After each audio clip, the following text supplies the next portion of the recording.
many people, bananas are associated with many different things. For me, it is associated with my childhood. It is associated with many memories.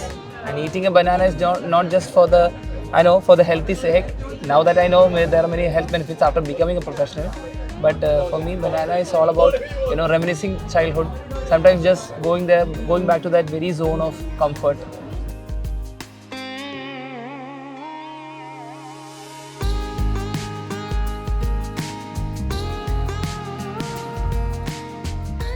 We are here at Manorama Hortus, where a banana tasting activity is asking a surprisingly big question. In a country full of flavors, why do we all just eat one kind of banana?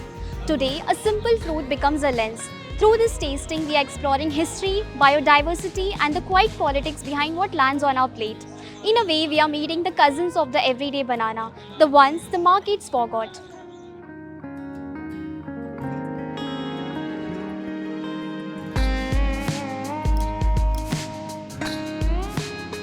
This rabbit hole that I've gotten sucked into is the ways in which caste and colonization sort of shape the way we eat and what we eat. And how often there's this idea of dirty and clean that gets sort of imprinted into us, and disgust and delight as these two polarizing concepts. And it's very interesting to me to think about these ideas through the lens of food, because people often think of you as very unassuming, unimportant. Like there's no, what are you going to do? You're not a threat to anyone when you're thinking about this stuff through the lens of food, but actually ends up revealing a lot more than anyone's sort of aware of. And I especially like it from the anthropological perspective, because I think it decenters me. I'm not the story, I'm not the subject. I just get to observe and sort of participate and see what how other people are eating and the ways in which they're eating.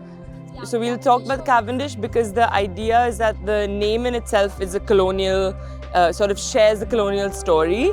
I think the banana that was primarily grown at the time was this one called the Great Mike or Gros Michel.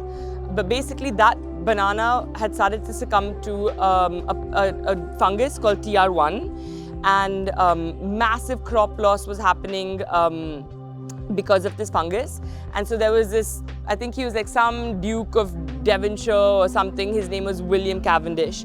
And he had the stock of this one banana that he had got. I can't remember now from where he got it. But he had brought this over because obviously there are no bananas into the UK. And they basically came up with a way to combine the genes of these two plants, and they realized that the Cavendish is actually resistant to this fungal disease. And so essentially it was just a way of how do we continue to keep our crop, continue to make money off of it. And basically you see the politics of, the economics, politics of flavor, and politics of actually just like movement and migration of a crop. So I think the Cavendish was just, it was an accidental hero. It didn't ever set out to be the banana that saved the world essentially, but it became that. But now again we're seeing that with the Cavendish. We're seeing a new fungal disease that's attacking the Cavendish. So now we're seeing, and that's why I think the importance of these bananas on this table today is to say that we don't have to all rely on one species. In our country, like you said, we have over 60, 70 different varieties that we know of today. There's probably 100 that we don't know of or don't have the names to describe. But the idea is that each one brings genetic diversity to the table, and that's what allows for a more resilient ecosystem. That's what allows for us to continue to have what we've just come to think of as the most common fruit, the one that just goes without thinking. So I would say, that's the way in which it was literally came down to one fungus and one plant's ability to resist that fungus that allowed for a sort of monopoly of a species. I absolutely do think that taste is political.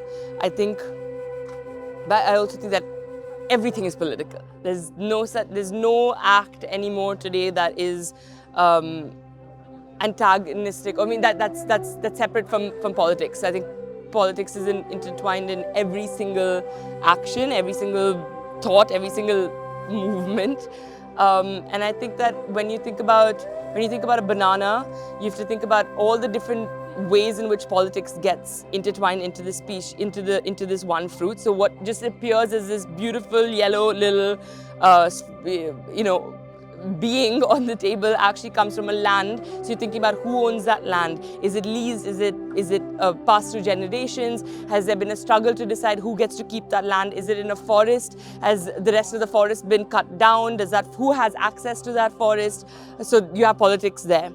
You have politics in determining who gets to decide what is planted where. Then you have politics when it comes to what do you have to do if you have a fungal disease attacking, if you have a pest attacking your banana plant. Which companies do you rely on for fertilizer or pesticide? Do you rely on them at all? Do you rely on a certain pesticide because those are the ones that have the highest money to pay the government to say no, sponsor our pesticide or sponsor our fertilizer? When you talk about the market, who decides how much it's going to be sold at? What's the demand? Are people using bananas in a fruit salad, or are they using them in a protein shake? Do they want it to be a very flavorful banana, or do they just want the goodness of the banana without the flavor of it? Who's deciding that? How do we get to decide like you said, how do we decide which banana actually makes it to the market?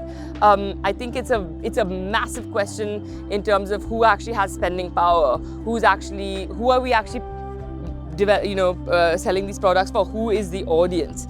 And I think ultimately the consumer and the purchasing ability of the consumer dictates half of the politics, but then the other half is who's pushing what. So do we have massive conglomerates that are growing bananas? We have the whole idea of a banana republic, which is when the US literally dropped government after government after government because they wanted to protect the profits from their banana empire.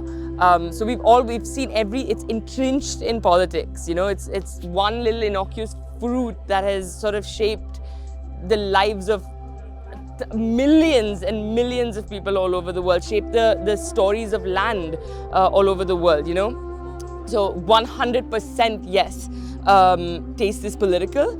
And I do think that I would say that while the onus is on the consumer, I think today we live in the midst of a neoliberal economy where we have massive companies with massive lobby powers also making decisions for us that, we're just like, why did I like this one little small banana without knowing that banana was made for me? It was designed with me in mind. So 100% yes is the short answer.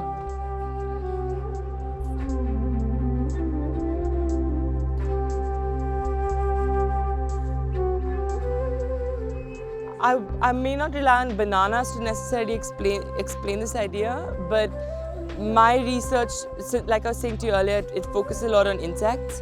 And I used to get told in Hindi, when I started my research, I used to get told in Hindi, gande log ka ganda khana hum nahi khayenge, which basically means, we don't eat the dirty food of dirty people. And for me, that idea, that sentence really stood out, because the fact is that if you can say that there is such a thing as dirty food or dirty people, then there is the idea that there's clean food and clean people.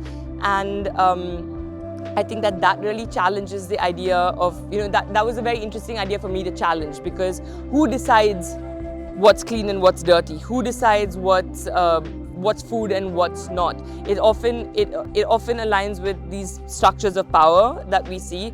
And in India, I think the two largest structures that we interact with is either caste or colonization.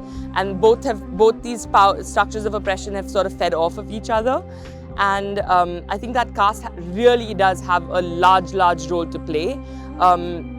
It's often a way, when you say, something's dirty or something's normal or not normal, it's a way of drawing a boundary and creating an us and a them.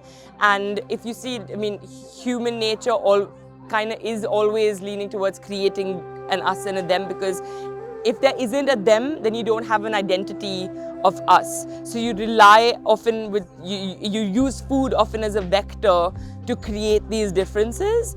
And we've seen that a lot with insects. Like insects have often been used as that way of saying, they're fine in the ground over there, but they can't be on my plate. And the simple reason they can't be on my plate is because either indigenous communities are eating them or Dalit communities are eating them. And if we eat the same food as them, then what's the difference between us? And so many like the whole structure relies on this imaginary difference that has been created. You know, the whole system will collapse if these structures, if people don't hold on to these really rigid ideas. And I think that that's something that terrifies most people, because we've all become comfortable in these structures of power.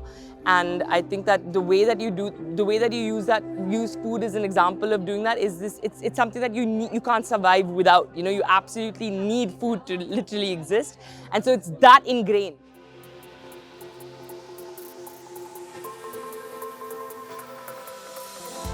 So basically I belong to Delhi, and in Delhi only a few varieties of bananas are seen.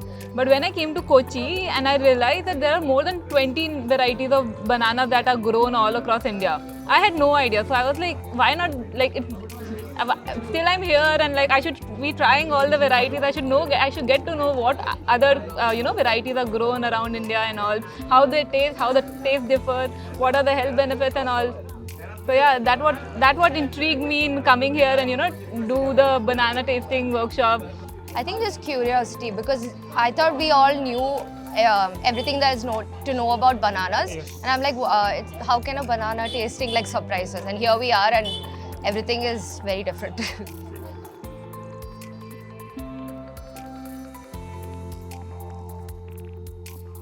Before coming to this session, I thought there's only Nendrapalam, Nyalipuvan and Robusta. I didn't know that there exists a Chundila Kannan and and Amrut Pani. I included all those different varieties of banana in Nyalipuvan. So it was like a revelation.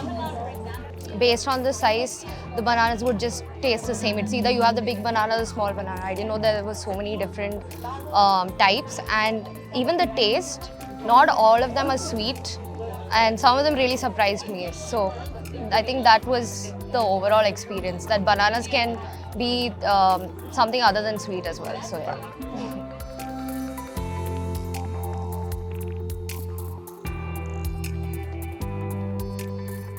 When I had it this time, it reminds me of my first summer vacation just after my exam. It reminds me of every evening tea sessions, every evening gossip session with my mom, my dad and my brother. We all used to sit around, and then there will be a plate with a huge chunk of this Rastali banana. So that's what is the memory associated with the banana. My great-grandfather was a banana farmer. I have heard the stories about him. So my grandfather was doing the banana farming. I have seen as a child, and always from my kindergarten, that nursery time, I always prefer my breakfast, the puttum paro, godambu puttu, wheat puttu and a banana. So when I tasted Nyalipuvan yesterday, it reminded me my nursery days. My father used to work in as a load worker in Ernakulam market. So he used to load and unload banana, which come from Chennai. So he used to bring lots of banana in our house every day, and it's mostly in Nendrapalam. So all this experience brought me back to my childhood actually.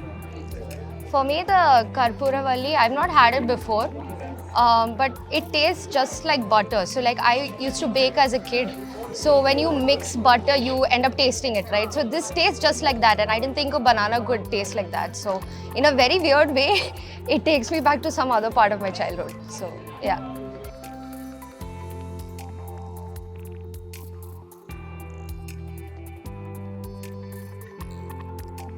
So for me, when I had this Kapura Chakrakali variety, Chakraveli.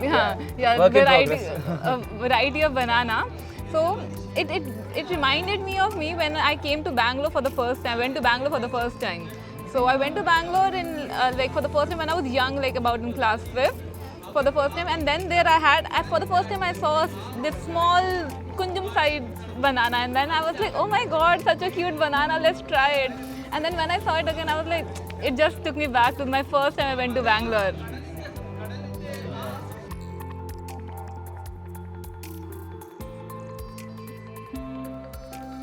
But I think that there is there's a sweetness that comes when you have somebody associate a memory to something that they haven't tasted in a long time, or this element of nostalgia that comes back, and we're glad to have, you know, it's still there. And I think that's what this shows us, is that people's memories are still intact. The species are also still there, you know. It's just a matter of now connecting the dots and having people ask and be proud of the ones that they remember, and not, you know, view it as a loss, but as something that, I don't know, maybe they're going to go back and they're going to think about, no, you know what, the next time they go, I don't know, fruit shopping, or they look for these, or they, you know, the idea is still alive in their head. Maybe, maybe not. We don't know. Maybe some things are okay to be lost. You know, we can't hold on to everything. That's just not the way the world works. Who's going to go tell the farmer that you can only grow this, this and this because, you know, we have some nostalgia for it? At the end of the day, he has to make a living off of it. So maybe loss is a part of the process. At least that's what I think. I don't know if, you know, people are obviously free to disagree. We can't possibly hold on to everything, but I guess loss is also how you value what you have.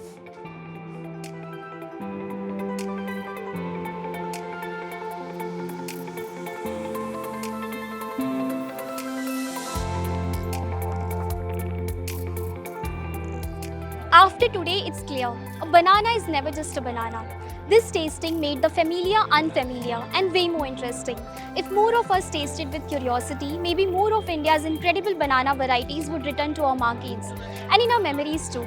In a world shaped by monocultures, tasting becomes a political act. And here at Manorama Hortus, that act begins with a single bite.